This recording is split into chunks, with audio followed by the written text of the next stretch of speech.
Hey guys, today I have some bad news. I got scammed by someone that I trusted.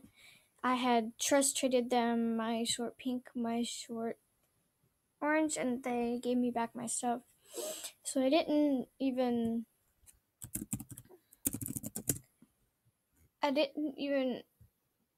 um, I trusted them and I just traded them my green collar and they accepted and I accepted because in the past time before they had given it back, and then they said they were gonna trade it back.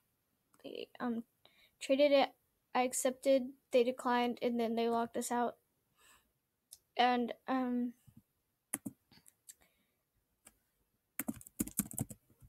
my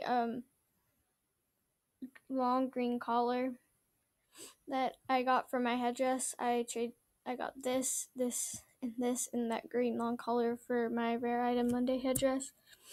So I would appreciate it so much if you guys donated anything really.